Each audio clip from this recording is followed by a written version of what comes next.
ईशा, काय झालं बाळा? हा, काय झालं? भूक लागली का माझ्या बाळाला?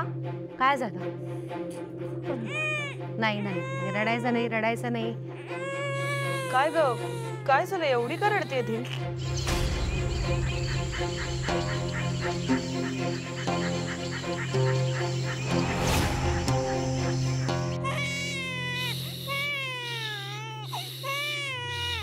बरं नाहीये का ईशाला? काहीच कळत नाहीये. काय झालं ईशा बेबीला?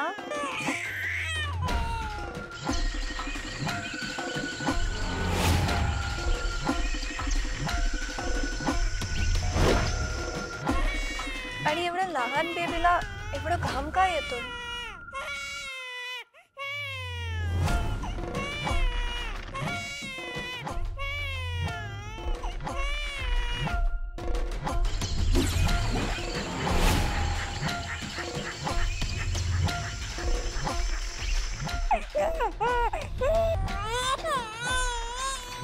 नेत्रावरती पंखा बंद होता का?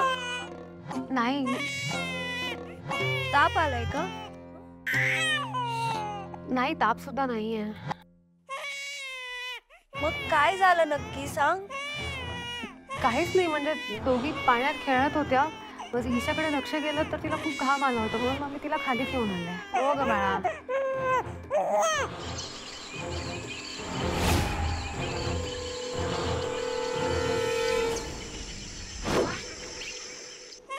पण एवढी का रडतीये ईशा? भूक लागली असेल, हा ना? हो, मलाही तसंच वाटतंय. नेत्रा, जा तू दूध पाज ईशाला.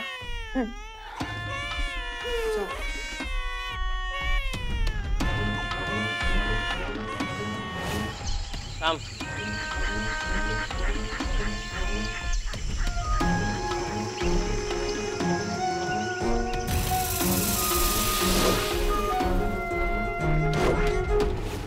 नेत्रा आई आहे ईशाची. पण पाहिलंस ना, त्या मैथिलीच्या विचारात इतकी हरवून गेली ना की तिला दुसरं काही दिसतच नाहीये. नाही नाही, नेत्रा ईशा आणि रीमाकडे दुर्लक्ष नाही करणार. फाल्गुनी बघ ना, ती किती डिस्टर्ब आहे. तिच्याशी शांतपणे बोलावंच लागेल. देव करो आणि ती मैथिली सेनगुप्ता या घरात परत कधीच नको यायला.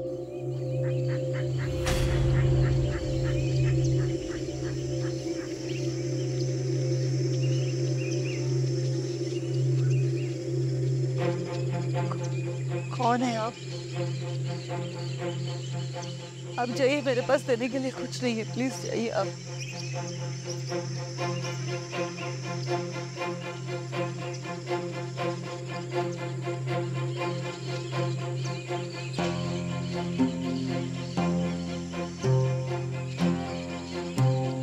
थांब.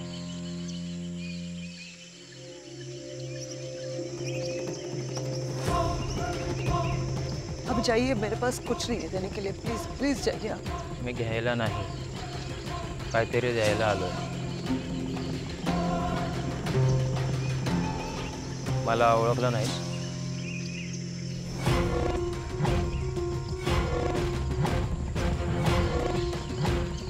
पण सुरू अधोक्षज.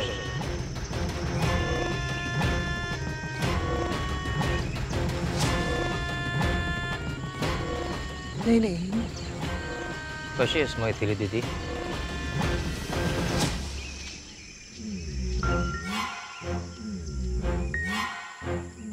नहीं, तुम बंटी नहीं हो सकते.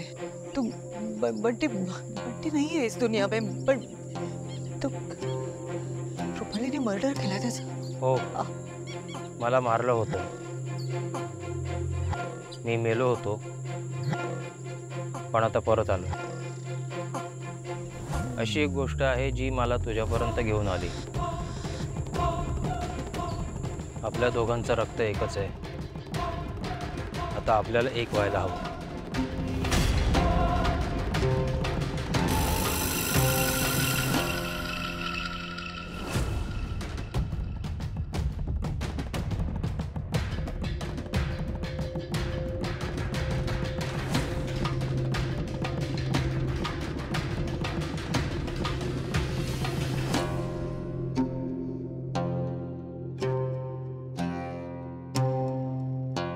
नेत्रा बघितलंस ना तिला किती भूक लागली होती ते?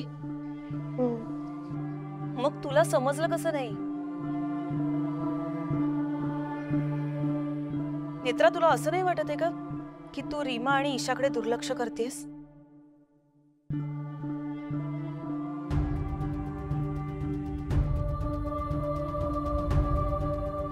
नेत्रा, तू आई आहेस दोघींची, पण तूच जर दुसऱ्या गोष्टींमध्ये हरवलीस तर कसं चालेल? नेत्रा, तू प्लीज दोघींची काळजी घे. नेत्रा, मला असं वाटतं की तू त्या मैथिली सेनगुप्ताचा विचार करणं सोडून दे. गेले काही दिवस आपल्या घरात जे काही घडतंय, ईशा आणि रीमाच्या बाबतीत जे काही घडतंय ना, त्याच्यानंतर त्या दोघींना तुझी जास्त गरज आहे.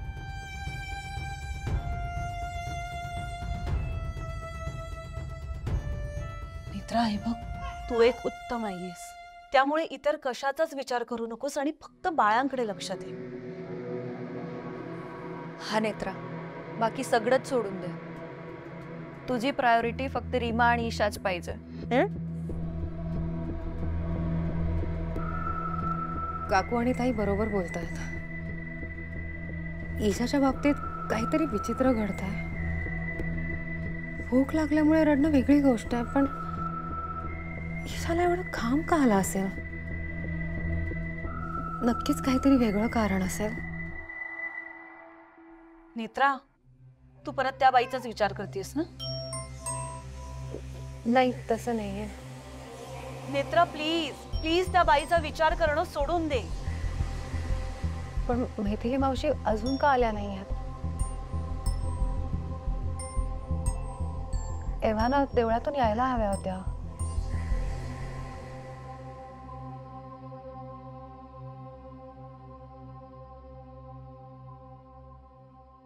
दीदी थांब. रुपालीताई आणि माझ्यामुळे तुला खूप त्रास व्हायचा. माझ्या आणि रुपालीताईच्या त्रासाला तू खूप कंटाळली होतीस आणि म्हणून आम्हाला सोडून निघून गेलीस. तू आम्हाला खूप जपलंस. आमच्यासाठी रात्रंदिवस काम करायचीस, पण आम्ही दोघंही त्या लायकीचेच नव्हतो. तू एका म्युझियममध्ये काम करायचीस, पुरातन गोष्टींचा अभ्यास करायचीस, त्यातल्या काही वस्तू तू घरी घेऊन यायचीस. पण मी आणि रुपालीताई पैशांसाठी हपापलेलो. त्या पुरातन वस्तू अँटिक म्हणून आम्ही विकून टाकायचो. दीदी, तू खूप केलंस आमच्यासाठी. मी खरंच सांगतोय, मी बंटी आहे, अधोक्षज. नहीं नहीं नहीं, तुम बंटी नहीं हो सकते. रूपाली ने मार दिया उसे. हो, मी मेलो होतो,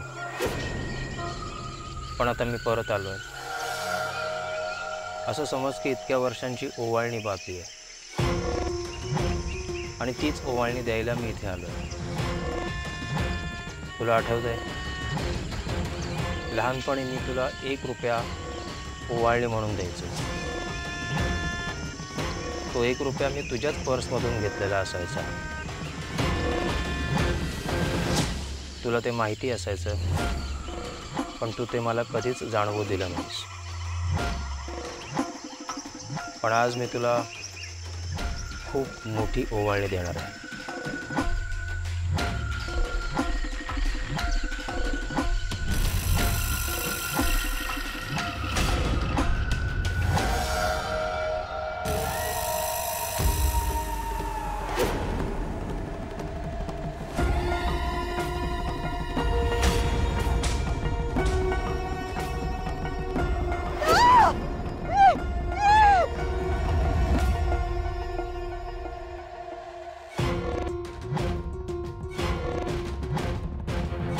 बघ, तुला भेटायला कोण आलंय. शतग्रीव. शतग्रीव आलाय तुला भेटायला. त्याला तुझ्या शरीरात प्रवेश हवा आहे. त्याला नेत्राचा सूड घ्यायचा आहे. शतग्रीवला तुझ्या शरीरात प्रवेश हवा आहे तो तुझ्या शरीराचा ताबा मागतोय. त्याला तुझ्या शरीरात प्रवेश दे. त्याला नेत्राचा सूड घ्यायचा आहे.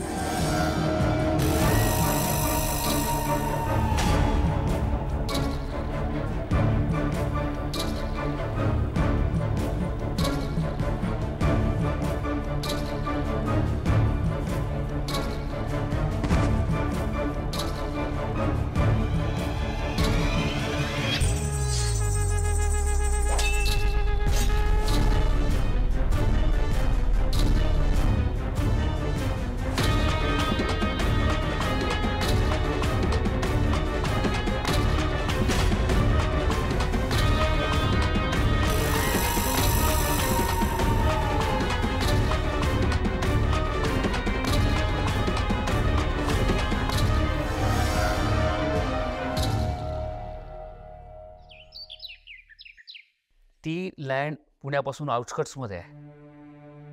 अहो पण ते प्राईम लोकेशन आहे. नॅशनल हायवे जवळ आहे, नवीन एअरपोर्ट जवळ आहे. काही करून ही प्रॉपर्टी आपल्या हातून जाता कामा नये. हां म्हणजे तिथे काही होऊ शकतं, कमर्शियल प्रोजेक्ट, रेसिडेन्शियल प्रोजेक्ट आणि टायटलसुद्धा क्लिअर आहे. तरीसुद्धा मी आपल्या लिगल टीमला सांगितले डॉक्युमेंट चेक करायला. तुम्ही मला अपडेट द्या.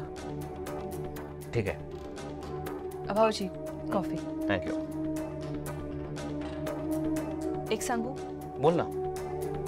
या कठीण परिस्थितीमध्ये सुद्धा तुम्ही मन लावून काम करतायत. तेजस अद्वैत सुद्धा लक्ष देऊन सगळं सांभाळतायत. खरंच खूप बरं वाटतंय. प्रयत्न करतोय का मी केतकी. कधी कधी ना इंद्राणीचा चेहरा डोळ्यासमोर येतो. मैथिली सेनगुप्त तर गेली, इंद्राणी सुखरूप घरी यायला आली. भाऊजी ती मैथिली गेली आहे ना आता घरातून, म्हणजे एका अर्थी संकटच गेले. आता तुम्ही बघा, इंद्राणी ताई लवकर बऱ्या होतील आणि घरी येतील. बाबा, मैथिली मावशी कोणत्या देवळात जातात काही बोलल्या होत्या का? त्या अजून घरी परत आल्या नाही आहेत.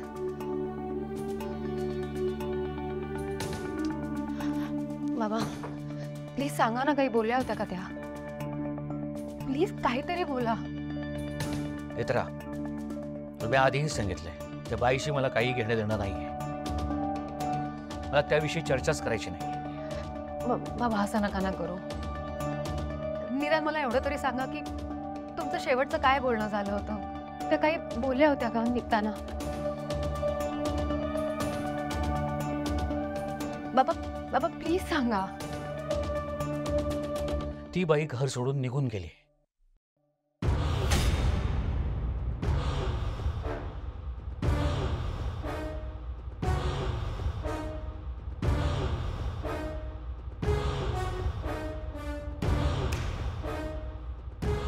नाही, असं व्हायला नको. त्यांना शोधायला हवं. नेत्रा, तू कुठेही जाणार नाहीये. काकू प्लीज सोडा मला. नेत्रा ऐक आमचं आधी. काकू प्लीज ऐका ना माझं, सोडा मला. नेत्रा, तुला समजत कसं नाहीये.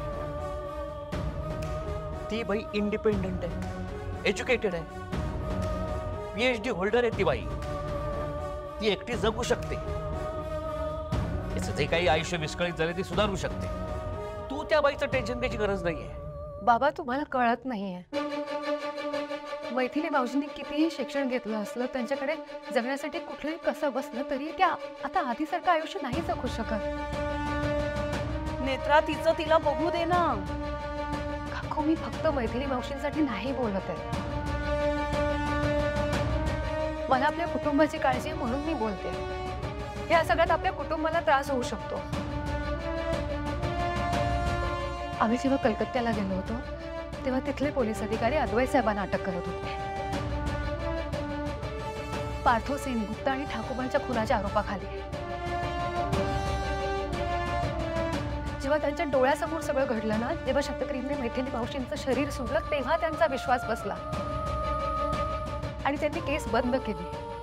पण तेव्हा त्यांनी आम्हाला स्पष्टपणे सांगितलं होतं की कलकत्त्यामध्ये चुकूनही कोणालाही कुणकुण लागता कामा नये की मैथिली सेनगुप्ता जिवंत आहे.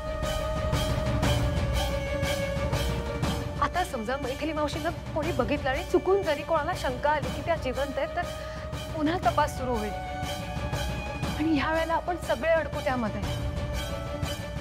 काकू तुम्हाला माहिती आहे ना मैथिली मावशींची मानसिक स्थिती कशी आहे आता. ते निराश आहेत. त्यांचं कुटुंब गेलंय, त्यांची मुलगी बेपत्ता आहे. अशात त्यांनी स्वतःचं काहीतरी बरं वाईट केलं म्हणजे तुमच्या लक्षात येत आहे काय होईल. पण सगळे अडकले जाऊ, कारण काही दिवस का होईना ते आपल्या सोबत राहिले आहेत. नेत्रा, जे असेल ते असेल, जे काय घडलंय ते ठीक आहे सगळं, पण ती बाई या घरात नको. नाही केतकी, नेत्रा म्हणजे त्या तथ्य आहे. बरोबर आहे तिचं. त्या बाईने एखाद्याचं काही बरं वाईट करून घेतलं तर आपणही अडकू. भाऊजी तुम्ही पण? काकू आहे खरं.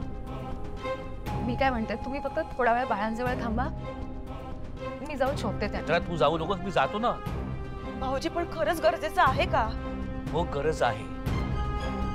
इच्छा नाहीये पण गरज आहे. मी तिला शोधून आणतो.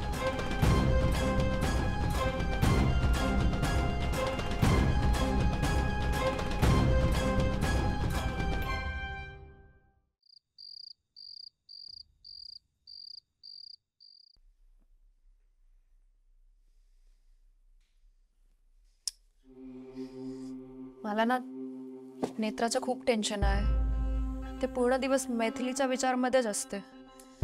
हो ग, तिला दुपारी एवढं समजवलं तरी आता ती तेच बोलतीये. ती बाई नाही सापडली तर आपल्याला त्रास होईल, प्रकरण पोलिसात जाईल. काकू मग खरं सांगू ना, तो प्रकरण पोलिसात जाईल ना, ते चालेल. आता मैथिली या घरात नको प्लीज. ती असती ना, तो सगळेच टेन्शन मध्ये असतात. आणि नेत्राच्या पण कसंच लक्षच लागत नाही ना. हो ना, ते तर आहेच. पप्पाजीने समजवलं तरी नाही समजली ना ती. शेखर भाऊजींनी कसं कसं त्या बाईला घराबाहेर घालवलं होतं. शेवटी आता त्यांनाच तिला शोधायला जावं लागतं. का? का? कारण ते बाहेर गेले नसते ना तर नेत्रा रागवली असती आणि स्वतःच गेली असती सगळं विसरून. काकू मग कधीतरी असं वाटतं ना की आपला जन्मच टेन्शन घेण्यासाठी झालाय.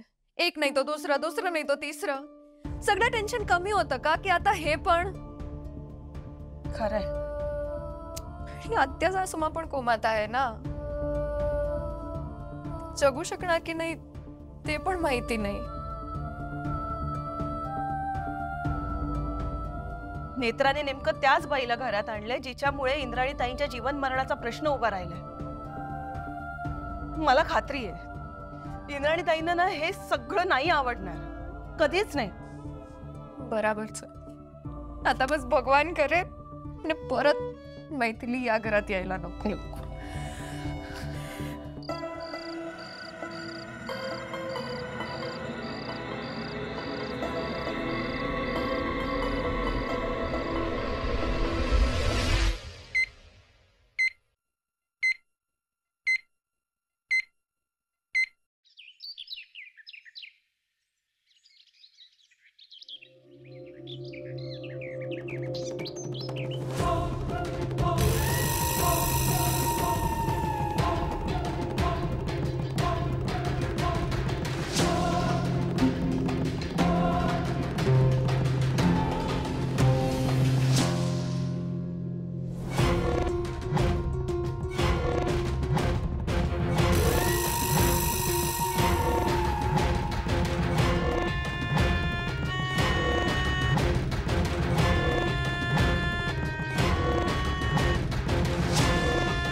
किती लांब जा,